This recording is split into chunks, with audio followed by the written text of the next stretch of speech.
George, the jumper is good. It's a three. Plenty of time left. 6:45 remaining. George feeling it. Paul George puts it in from long range.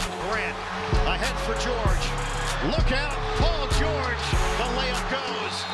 Paul George soaring high for the Thunder.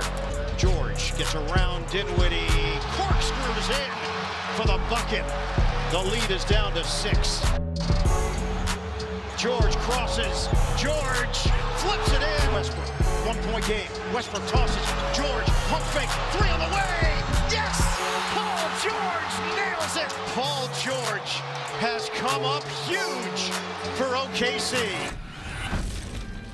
You know, there were no cupcakes served at the party this offseason when Russell Westbrook held it to announce Paul George was staying. It was all love then. It's still all love now. PG-13 coming off OKC high 47 points, including 25 in the fourth quarter, and a clutch 3 to put the cherry on top. Thunder visit the Bulls, who are trending downwards, clearly in the opposite direction. And they just relieved their coach, and they are moving in the opposite direction. But right now, we'll go to Billy Donovan, the head coach of the OKC Thunder. Well, I think there's, a lot of things to take from the game. One is I give our guys a lot of credit. There's so many possessions in an NBA game. They shot the ball well. We didn't defend the three-point line as well as we have during the course of the season. But I think our guys fight in their will and their resiliency to keep battling and have a belief that they can get back in the game and give themselves a chance. And that fourth quarter, certainly with the performance that Paul put on and the way he played, but really our whole entire team, just the energy, the positivity on the bench about believing they could get back in the game.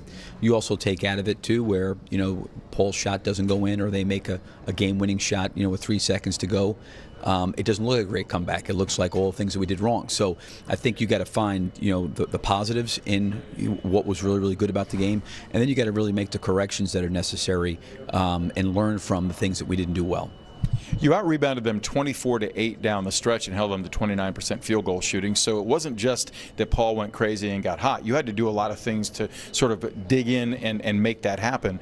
What stands out to you from that standpoint that maybe you're focusing on tonight against Chicago? Well, I thought there was 3 things that were important going in the game, would be important every game. And, tonight's no exception. I think the first thing playing against, Brooklyn was we needed to win the turnover battle. I think anytime you're going on the road, you got to win the turnover battle. We had 10 turnovers in the first half. I think the other thing we talked about was we needed to win the free throw line battle. It was 18-5. They took 18 free throws to our 5 in the first half. And then the other part was, the defending of the three-point line. They really got going there. But even the rebounding part we talked about, they had 9 offensive rebounds. Besides Paul's incredible performance, we did those things at a high level in the second half. We kept them off the backboard. We got to the free throw line. We flipped the free throw line, and we took much, much better care of the basketball. This is something you really can't control, but isn't it? Huge day for me and my family, but it's really not about that. It's about a young team that has to get better and has a big game on Friday night in the United Center. So we got to do the basics better, and we got to compete. And we'll see what we do when the lights come on. Jim, same starters as Tuesday night? Yes. For those of us who weren't at shoot-around and such, can you update us on Portis and Dunn's injury statuses for tomorrow? They had a good day, and that's about all I got for you. There's a chance they could play tomorrow? They had a good day. I don't know yet, so I'm not trying to be vague. I don't know yet. So Jim, we kind of wait till they respond in the morning. It's one of those type of things. They do their check-in, and then we go from there. So they got through the day and did well, and our shoot-arounds are they're basically live shoot-arounds, so they did well. Jim, did the back-to-back factor in just kind of making sure to be overcautious with them? I mean, you don't want to throw 2 knee guys out there with back-to-backs. Yes, Joe. Yeah, absolutely. We've kind of been attached at the hip with our medical people, and just talk about it every day. We discuss it, and we'll see where it goes. So, thank you. Yeah. Jim, when you're on the road, you said you play a certain style when you're on the road, a little more slower pace. Yeah. So what do you do when you're at home? What I want is a team that can, the good teams I've been a part of, can play fast, they can play slow, but they always play smart. So I don't know if we're going to be a team that plays at an unbelievable pace or doesn't, but what I hope we can do is play winning basketball. On the road, I think you have to have a different mentality. I mean, I was on a 60-win Spurs team, and we were on the road. We played a different mentality. I was with the Rockets with Rudy Tomjanovich, and when we were on the road, we played with a different kind of mentality than we played at home. So I believe in that. I've been a part of it. I've seen it work. I don't know if our team even understands any of that. So this is a new ground for them. But, you know, I have too much respect for the league to think that you can just, you know, not prepare for those type of things and be ready for that. So, yeah, so we'll see. We'll see. Jim Boylen right now the head coach of the Chicago Bulls, starting with the Thunder, who the Bulls play tonight. Started the season 0-4. Now they've won 16 of their last 19. It appears that everything is hitting on full cylinders. The last game, you know, you have Paul George going off in the fourth quarter, Russ making all the right plays. When you watch the Oklahoma City Thunder right now, what do you see from that team? Well, two things stick out. They're defending, and they have the capability to defend. And then the second for me is they have a bench now, a reliable bench when you have Dennis Schroeder where he's playing. And then the third thing is, and it's a little thing is, but Dennis Schroeder is making practice better for Russell Westbrook. And people say, what do you mean? Over the years, I've looked at all the backup point guards, and nothing against Raymond Felton and DJ Augustine, but you're better because of practice. You win games because of practice. And I know Dennis Schroeder, the type of attitude that he has, the way he approaches the game, and also it has to be a little bit on his shoulder that he's not starting anymore. He's not a starting point guard. So I'm sure there's some competitive practices with Dennis Schroeder, and I just love the way Jeremy Grant has developed his jump shot and his all-around game as an offensive guy. Definitely made Carmelo Anthony expendable while he ends up going to another team. But Griff, going to the Chicago Bulls, the team still has single-digit wins. They relieved their coach earlier in the week. Number one, why do they do that now? And your thoughts just on the Bulls in general and what they're doing this season? It's fascinating to me, actually, and I think holding Fred Hoiberg responsible for this group, particularly with all the injuries they had, on the one hand is a really unfair thing. On the other hand, I understand why the front office wanted to do it when they wanted to do it. The schedule's getting a little more difficult, and at the same time, you're getting a little more healthy. So you're going to start to sprinkle in some guys that you've been without, and you're going to, and particularly as Markkanen finds his stride, right, you want to know that everyone's being held accountable as you go through this period of time. And if they didn't have a level of comfort with Fred, and whether they should or shouldn't have, we can get into that later. If they didn't have a level of comfort with Fred, they needed to do this. It's incumbent upon the organization to do what they think is best. And in the case of Jim Boylen, you're getting a guy who I have an incredible soft spot for. He was in the video room, won 2 championships with Akeem Olajuwon, actually worked with Akeem on the floor as a development coach. This is a guy who has truly paid his dues, a collegiate head coach at a very high level, and he is a grinder. He's an old school sort of throwback. He's a tough guy. And it reminds me a little bit of Scott Skiles in many ways. He's not going to let very many things slide. And I was actually at one of their practices earlier this year and saw him in full splendor.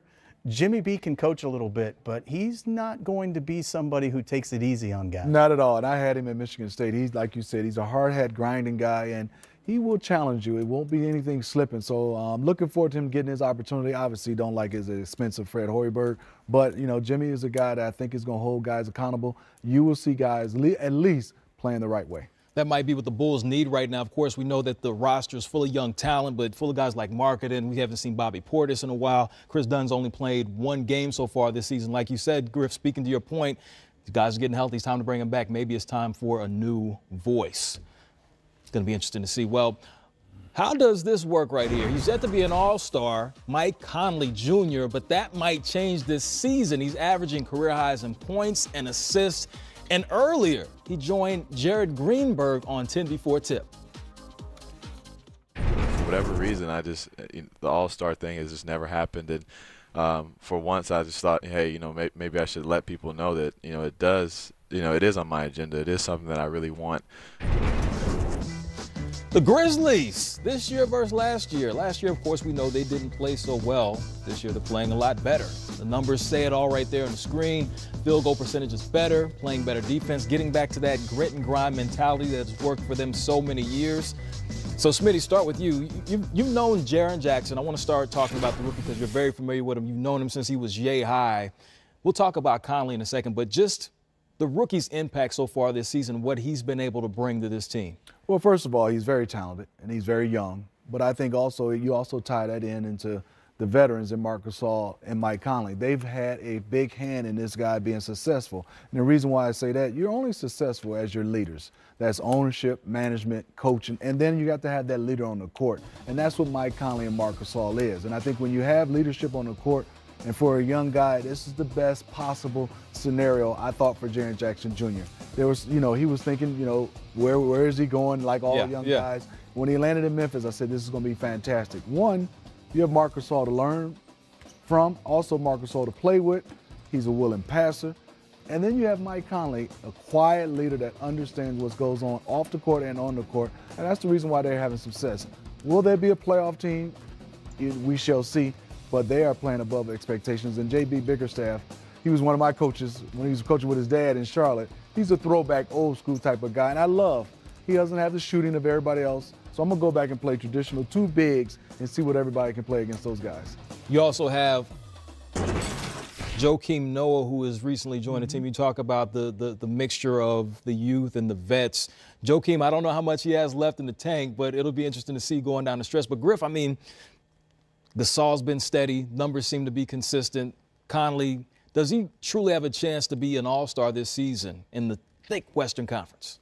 Well, if you embrace somebody who is the reason a team wins basketball games, yes, he should be very much in consideration for All-Star.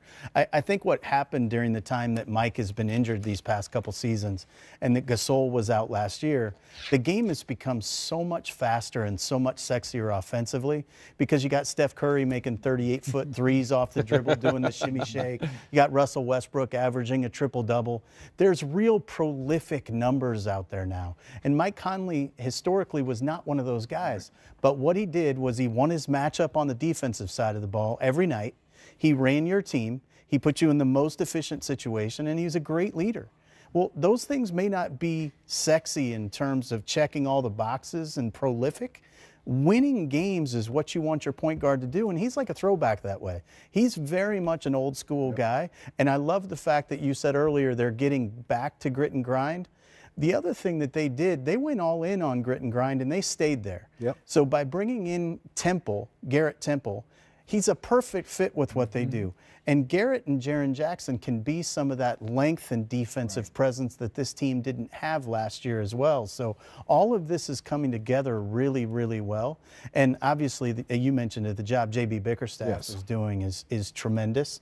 But you have to give their front office a lot of credit as well because they sprinkled in the right veteran piece. So you have a contrast of style when you have the Pelicans who are going against the Grizzlies. So we know the Pelicans can put up plenty of points. I'm stumbling my words. Let me get myself together. But they've been great at home. Yes. But then they go on the road. They don't play so well. But they're playing at home. We'll discuss that. 10-3 so far. We know the Brow's going to put up his numbers. Julius Randle's been remarkable this season. A great pickup. Mirotic won't play. But just looking at the two contrasting styles, is this a situation to where you see this is going to be a game that favors the Pelicans tonight playing the Grizzlies? Well, for me, just early in the season, obviously Anthony Davis has been in and out of the lineup. Their defense, as the Pelicans, hasn't traveled on the road. And it's been great at home, but hasn't traveled on the road. So you look at it there, right there, and I think for Anthony Davis, this has to be a sidekick because when you start talking about JaMychal Green, Jaren Jackson Jr., Marc Gasol, and Noah, they're going to try to beat up that front line of the Pelicans. And this is where